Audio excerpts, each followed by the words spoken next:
Friends, welcome on my channel psychology world. आज की इस वीडियो में हम बात करेंगे साइको एनालिटिकल थ्योरी की। जैसा कि हम जानते हैं कि इस थ्योरी पर बेस्ड हमारे दो वीडियोस ऑलरेडी आ चुके हैं, पार्ट 1 एंड पार्ट 2। आप उसको मेरे प्रीवियस वीडियोस में जाकर आप देख सकते हैं या फिर आप आई बटन पे क्लिक करके भी आप देख सकते हैं। आज की ये वीडियो हमारी साइको एनालिटिकल थ्योरी की थर्ड पार्ट की वीडियो होगी। हम थोड़ा सा यहाँ ब्रीफ कर लेते हैं कि हमने हमारी प्रीवियस वीडियोस में हमने क्या क्या चीज़ें देखी थी।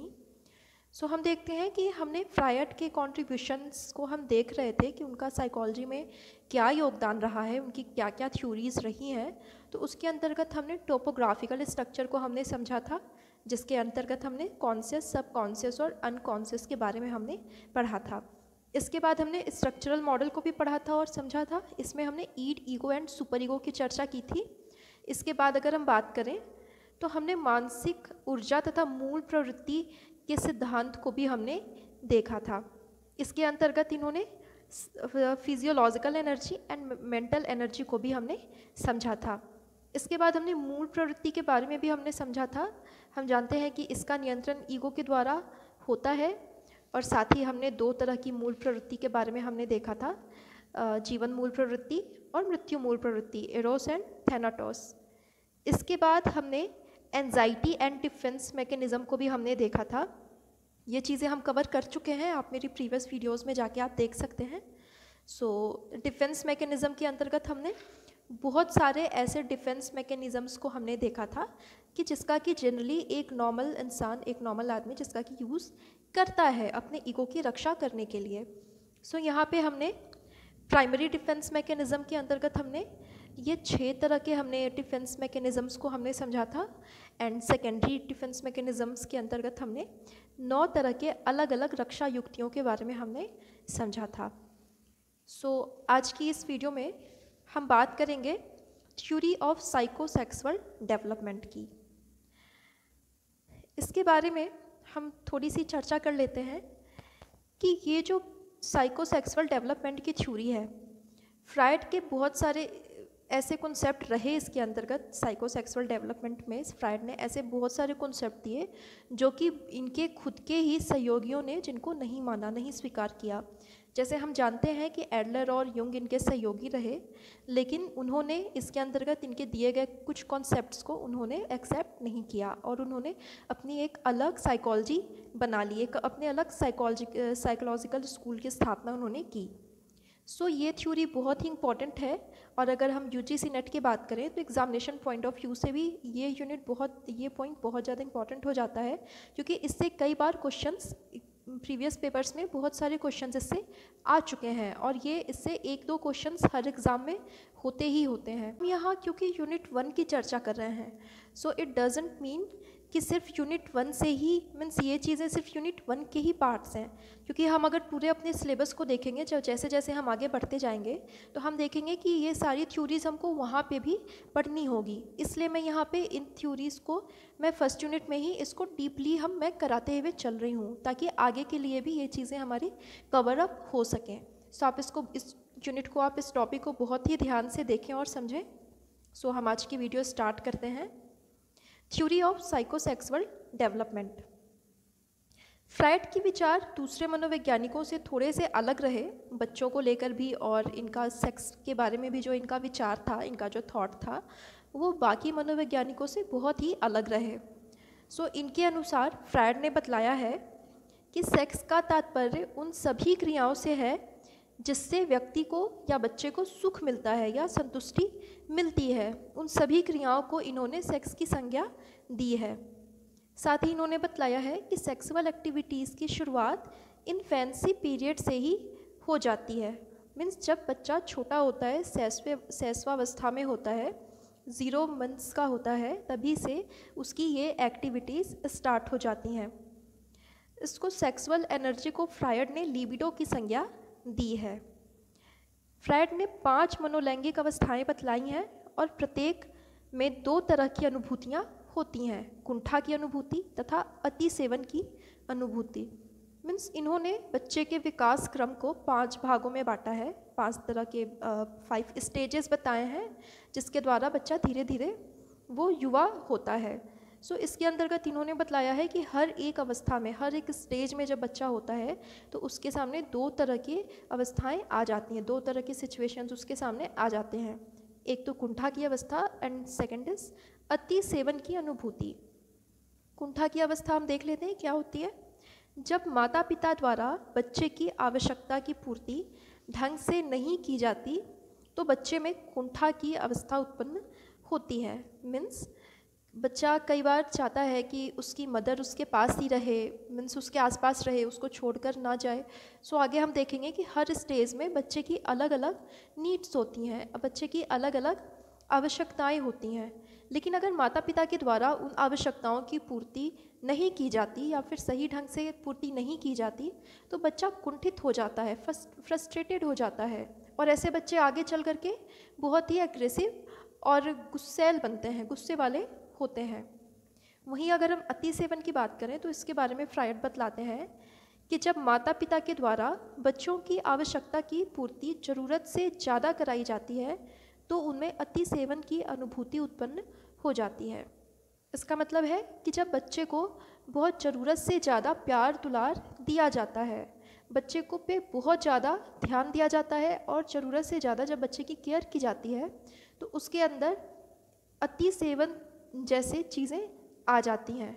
ऐसा बच्चा आगे चलकर जब वो युवावस्था में जाता है तो ऐसा बच्चा दूसरों पर बहुत ज़्यादा डिपेंड होता है, वो अपने ऊपर भरोसा नहीं कर पाता, वो दूसरों पे ज़्यादा भरोसा करता है और हमेशा दूसरों पर वो डिपेंड रहता है। तो इस तरह की चीज़ें फ्रायड ने बतलाई हैं। आगे हम देख लेते हैं साइकोसेक्सुअल डेवलपमेंट के स्टेजेस। सो इसके 5 स्टेजेस हैं। ओरल स्टेज, मुखावस्था, इसका जो टाइम पीरियड होता है वो 0 to 1 ईयर का होता है या 0 to 12 मंथ्स का होता है। सेकेंड इज कुदावस्था, एनल स्टेज, इसका जो टाइम पीरियड होता है वो 2 से 3 साल तक का होता है। नेक्स्ट इज लिंग प्रधानावस्था, फैलिक स्टेज, इसका जो टाइम पीरियड होता है वो 4 to 5 ईयर का होता है। नेक्स्ट इज अव्यक्त अवस्था, लेटेंसी स्टेज, इसका जो टाइम पीरियड होता है वो 6 से 12 साल तक का होता है। और last one is genital stage, इसका जो टाइम पीरियड होता है वो 13 साल से शुरू होकर ये लाइफ टाइम चलता रहता है। सो हम यहाँ इसको 1 by 1 हम इसको देखेंगे। सो सबसे पहले हम देखते हैं ओरल स्टेज, इसका टाइम पीरियड 0 to 1 ईयर का होता है। सो ओरल स्टेज में हम देखते हैं कि इसमें ईड की प्रधानता होती है।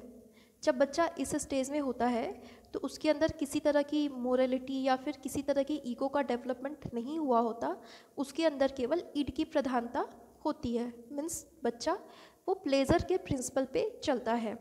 और इस टाइम में फ्रायड ने बतलाया है कि जब बच्चा इस टाइम में होता है, ओरल स्टेज में होता है, तो उसका जो कामुकता क्षेत्र होता है वो मुंह का होता है और इसमें बच्चा चूसने, निकलने, दांत निकलने पर दांत से दबाने में सेक्सुअल प्लेजर को प्राप्त करता है। कई बार हम देखते हैं कि छोटे बच्चे अपना अंगूठा भी चूसते हैं। इस चीज़ को फ्रायड ने आत्म प्रेम कहा है, इसको इन्होंने सेल्फ लव कहा है। अगर हम ओरल स्टेज की बात करें तो ओरल स्टेज को भी 2 पार्ट में बांटा गया है। ओरल सकिंग स्टेज, जिसका कि टाइम पीरियड होता है 0 to 6 मंथ का, इसमें हम देखते हैं कि इसमें क्या चीज़ें होती हैं। फ्रायड ने इस चीज़ को बहुत ज़्यादा इम्पॉर्टेंट बतलाया है। ओरल स्टेज को उन्होंने पर्सनालिटी के लिए सबसे ज़्यादा इम्पॉर्टेंट बतलाया है। जैसा इन्होंने कहा भी है कि इस अवस्था का व्यक्ति के व्यक्तित्व पर बहुत ज़्यादा प्रभाव पड़ता है। बड़ा होकर व्यक्ति की पर्सनालिटी में कई ऐसी चीज़ें होती हैं जो जिससे कि हमें पता चल सकता है कि इस स्टेज में बच्चे को किस तरह से ट्रीट किया गया था। आगे फ्रायड बतलाते हैं कि जब कम या ज़्यादा मात्रा में शिशु को ओरल स्टिमुलेशन से संतुष्टि मिलती है तो व्यक्ति आशावादी होता है, दूसरों पर अत्यधिक निर्भरता तथा दूसरों पर अत्यधिक विश्वास करने वाला होता है। मीन्स जब अगर इस टाइम में इस टाइम पीरियड में बच्चे को मीन्स उसको प्यार दुलार या केयर की हम बात करें या फिर जो भी चीज़ें हैं उसको अगर ज़रूरत से ज़्यादा मिल जाती हैं या ज़रूरत से जितने केयर उसको मिलना चाहिए उतना केयर अगर उसको नहीं मिल पाता तो दोनों में 2 तरह की चीज़ें होती हैं कि व्यक्ति इस टाइम में आशावादी होता है, दूसरों पर बहुत ज़्यादा वो निर्भर होता है, डिपेंड होता है, जैसा कि मैंने पहले भी बतलाया, और दूसरों पर वो अधिक विश्वास करने वाला होता है। वैसे तो ऐसा होता है कि टाइम के साथ आगे चलकर इस चीज़ों को बच्चा फिर कंट्रोल में कर लेता है, फिर ये चीज़ें मायने नहीं रखती, लेकिन कई बार बच्चों में इन चीज़ों का स्थायीकरण हो जाता है। बच्चों को वो चीज़ चाहिए बट उसको मिल नहीं पाई, तो वो चीज़ कहीं ना कहीं उसके अनकॉन्शियस माइंड में वो चीज़ें रह जाती हैं, जिसकी की पूर्ति आगे चलकर कई बार बच्चा करता है, जिसकी अभिव्यक्ति कई बार अधिक पान खाने में, सिगरेट पीने में, शराब पीने में और किसिंग में के रूप में हम देखते हैं। इस अवस्था को फ्रायड ने ओरल पैसिव पर्सनालिटी कहा है। मीन्स अगर ये सिचुएशन आ जाती है तो उसको फ्रायड ओरल पैसिव पर्सनालिटी की संज्ञा देते हैं। सो ओरल स्टेज के ही हम नेक्स्ट सब स्टेज को हम देखते हैं। नेक्स्ट इनका सब स्टेज है ओरल बाइटिंग स्टेज। इसका जो टाइम पीरियड होता है वो 7 to 12 मंथ्स का होता है। इस अवस्था में क्योंकि दांत निकलना स्टार्ट हो जाता है, इसलिए कई बार व्यक्ति अपने आक्रामकता को दिखलाता है। कई बार बच्चा बाइटिंग करके अपनी आक्रामकता, अपने फ्रस्ट्रेशन, अपनी कुंठा को दिखलाता है। इस अवस्था को फ्रायड ओरल एग्रेसिव और सैडिस्टिक स्टेज कहते हैं। हाथ पर पीड़न की स्टेज इसको कहते हैं। आगे फ्रायड बतलाते हैं कि इस अवस्था में शिष्यों की आवश्यकता की कम या अति पूर्ति होती है, तो उनमें प्रौढ़ावस्था में, बड़े होने पर युवावस्था में दूसरों पर अत्यधिक प्रभुत्व दिखलाने तथा शोषण करने जैसे लक्षण देखे जाते हैं। साथ ही इस अवस्था का स्थायीकरण हो जाने से व्यक्ति में निराशावादी, तार्किक तथा कटु स्वभाव वाला हो जाता है। साथ ही तोड़फोड़, क्रोध एवं अन्य प्रकार के परपीड़न, दूसरों को कष्ट पहुंचाने वाले कार्यों से अधिक खुश होते हैं। सो हम देखते हैं कि फ्रायड इस स्टेज के बारे में बतलाते हैं कि अगर बच्चे को इस स्टेज में बहुत ज़्यादा केयर दे दी जाती है या बहुत कम केयर दी जाती है, ज़रूरत से अधिक और ज़रूरत से कम दोनों ही चीज़ें सही नहीं होती हैं, तो फिर जब बच्चा बड़ा हो जाता है, जब वो प्रौढ़ हो जाता है, वयस्क हो जाता है, तो उसके अंदर कुछ ऐसे शील गुण आते हैं, जैसे वो दूसरों पर डोमिनेट करने लगता है, वो दूसरों पर अपना प्रभुत्व दिखलाता है, या फिर वो दूसरों का शोषण करके अपने आप को खुश रखता है। मीन्स उसे इस तरह एक तरह का एक प्लेजर फील होता है। सो इस तरह के सील गुण उसकी पर्सनैलिटी में देखे जाते हैं।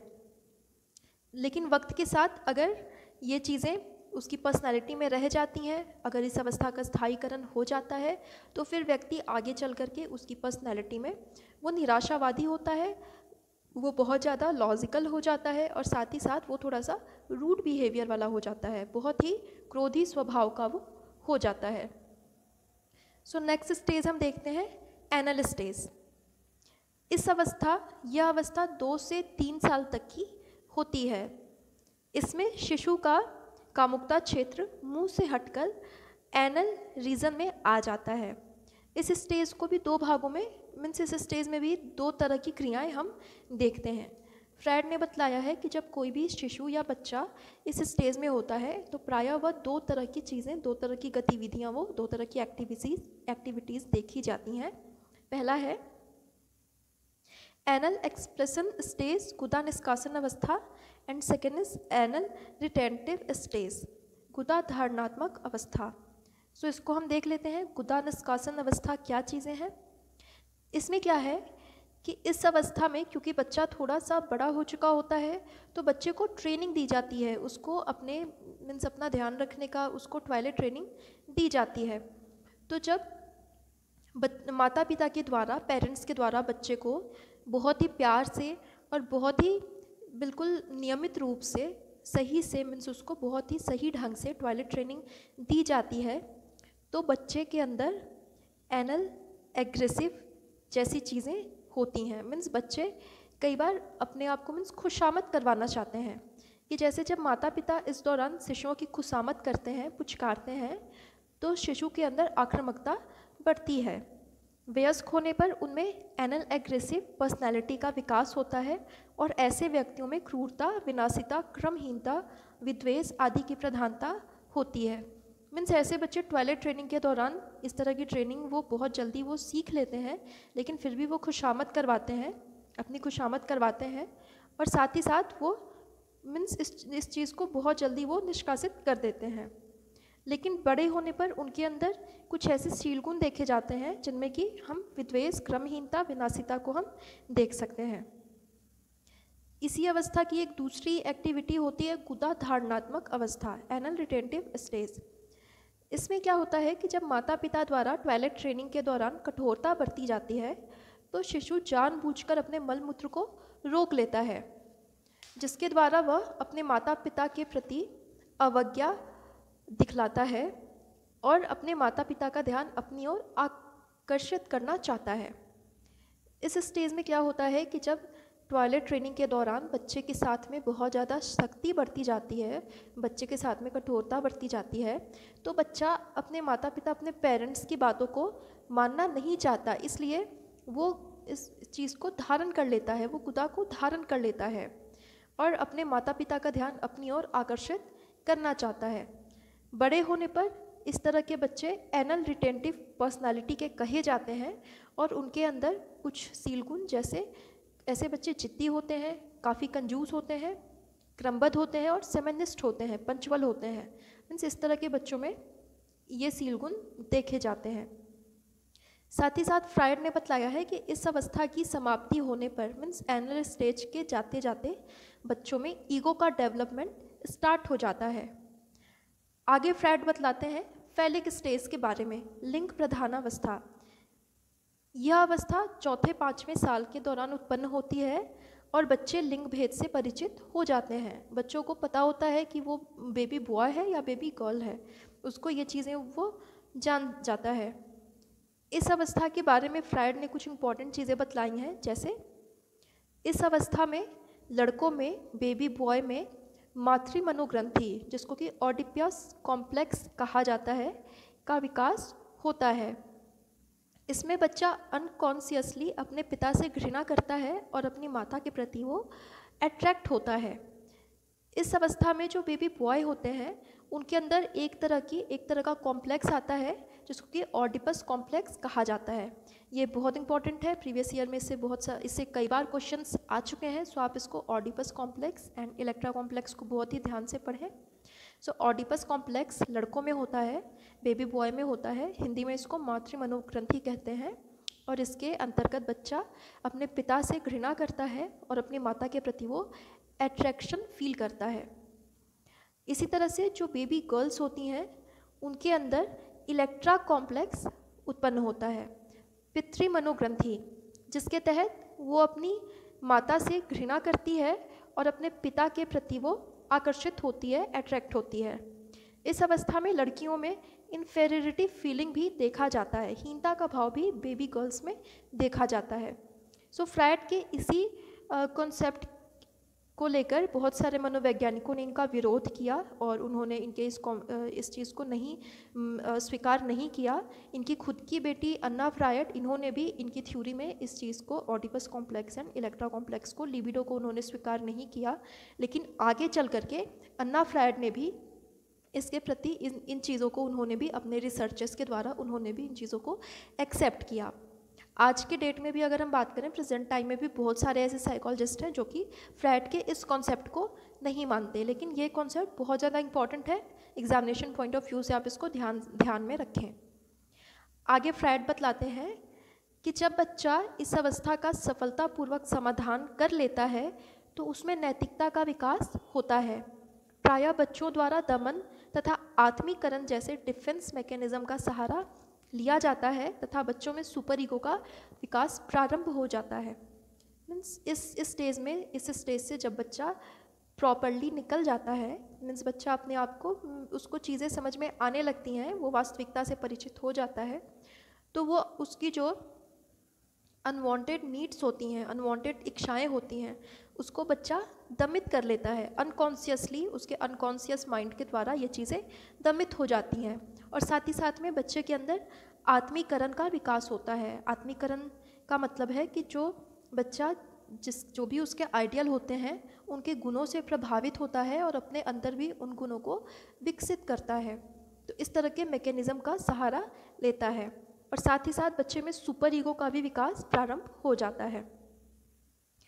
आगे हम देखते हैं कि अगर बच्चे द्वारा इस अवस्था का सफलतापूर्वक समाधान नहीं किया जाता है तो वयस्क होने पर लड़कों में बेबी बॉयज़ जो होते हैं, अगर वो सफलतापूर्वक इनका समाधान नहीं कर पाते, अपनी अनवांटेड नीड्स को वो दमित नहीं कर पाते, तो बड़े होने पर लड़कों में सेखीबाजी, उतावलापन, उच्चाकांक्षा जैसी चीज़ें देखी जाती हैं और लड़कियों में इश्कबाजी, सम्मोहकता जैसे सील गुण देखे जाते हैं।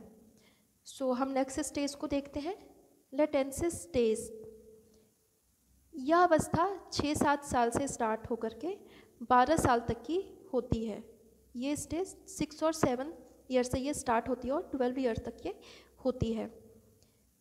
इस टाइम में, इस अवस्था में बच्चे अपने लैंगिक इच्छाओं को अनैतिक समझकर उनका दमन कर देते हैं और साथ ही इस अवस्था में लिबिडो का उदात्तीकरण हो जाता है।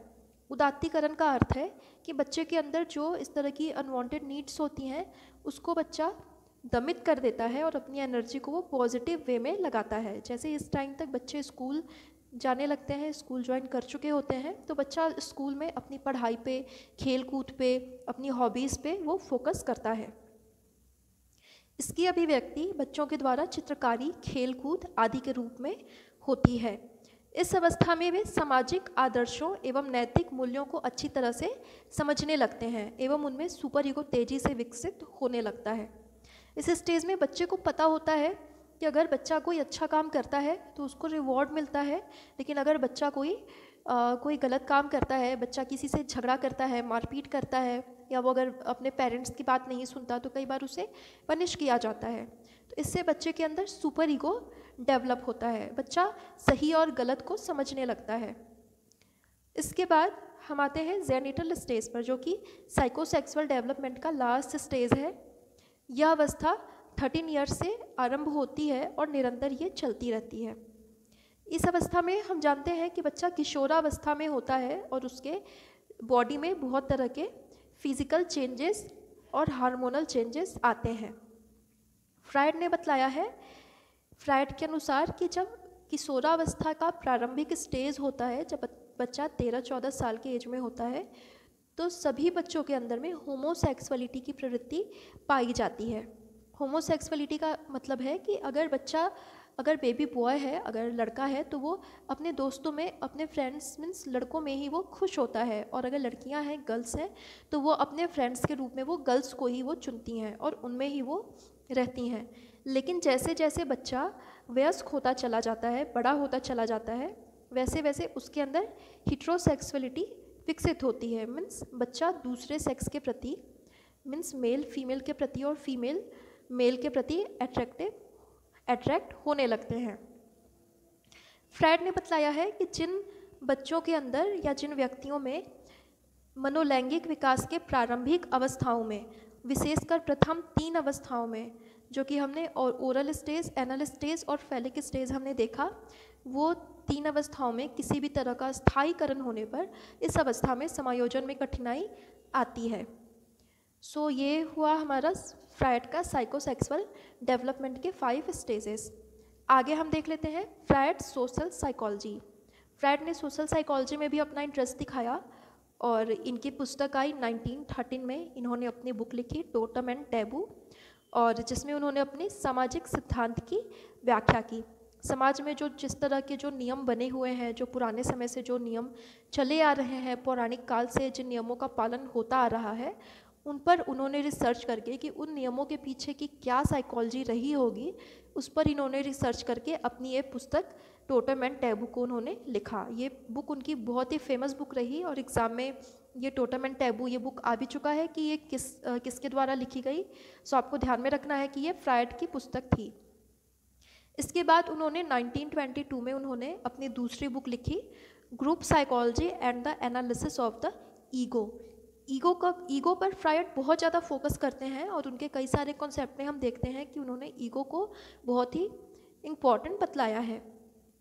सो इसके बारे में इस पुस्तक में इन्होंने समूह निर्माण के बारे में उन्होंने बतलाया कि ग्रुप का निर्माण कैसे होता है और ग्रुप किस तरह से आपस में वो चीज़ें, उनका इंटरेक्शन होता है।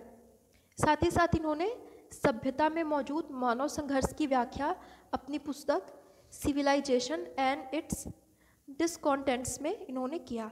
इन्होंने ह्यूमन कॉन्फ्लिक्ट को भी बतलाया कि जब हम एक सभ्य समाज में होते हैं तो कई बार हमारे सामने ऐसी चुनौतियाँ आती हैं, ऐसी कॉन्फ्लिक्ट आती हैं कि जब हमारा जो ईड है वो हमें मीन्स वो प्लेज़र के लिए वो प्लेज़र की डिमांड करता है, लेकिन हमारा सुपर ईगो हमारे सामाजिक दायित्वों को देखकर वो ईड को रोकता है। तो कई बार व्यक्ति के अंदर में मीन्स ईड एंड सुपर ईगो में जब इस तरह का कॉन्फ्लिक्ट उत्पन्न होता है तो वहाँ पे व्यक्ति ईगो जो है वो एक तरह के कॉन्फ्लिक्ट का अनुभव करता है। इसकी व्याख्या इन्होंने अपने बुक सिविलाइजेशन एंड इट्स डिसकॉन्टेंट्स में की है। सो आगे हम देखते हैं कि फ्रायड ने माइंड बॉडी प्रॉब्लम के बारे में इन्होंने कुछ खास चीज़ें नहीं कही हैं, लेकिन अगर हम इतिहासकारों की बात करें, अगर हम मनोवैज्ञानिकों की बात करें जिनमें कि जोन्स का नाम प्रमुख है, सो इन लोगों ने फ्रायड को समानांतरवादी कहा है क्योंकि मानसिक प्रक्रियाएं, क्योंकि फ्रायड ने मेंटल प्रोसेस पर इन्होंने फोकस किया है, माइंड पर इन्होंने फोकस किया है, तो जो कि दैहिक प्रक्रियाओं की अनुपस्थिति में नहीं होती। मीन्स मानसिक प्रक्रियाएं और दैहिक प्रक्रियाएं साथ साथ ही चलती हैं। सो हमारी ये फ्रायड की थ्योरी साइको एनालिटिकल थ्योरी आज हमारा कंप्लीट होता है। इसमें हमने फ्रायड के कंट्रीब्यूशन को हमने ये 7 पॉइंट में बांटकर हमने देखा है। Topographical structure, structural model, psych energy and theory of anxiety and defence mechanism, theory of psychosexual development, Freud social psychology, mind body problem. So आज की वीडियो मैं यहीं तक रखती हूँ। अगर मैं अपने नेक्स्ट वीडियो की बात करूं तो क्योंकि हम साइको एनालिटिकल स्कूल के बारे में पढ़ रहे हैं तो हमारे लिए एडलर और यूंग की थ्योरी को भी पढ़ना यहाँ पे इम्पॉर्टेंट है, तभी हमारा ये साइको एनालिटिकल थ्योरी हमारा कंप्लीट होगा। यहाँ पे फ्रायड की साइको एनालिटिकल थ्योरी कंप्लीट होती है। नेक्स्ट वीडियो में हम एडलर के इंडिविजुअल साइकोलॉजी के बारे में हम पढ़ेंगे। सो आज के लिए इतना ही। Thank you so much.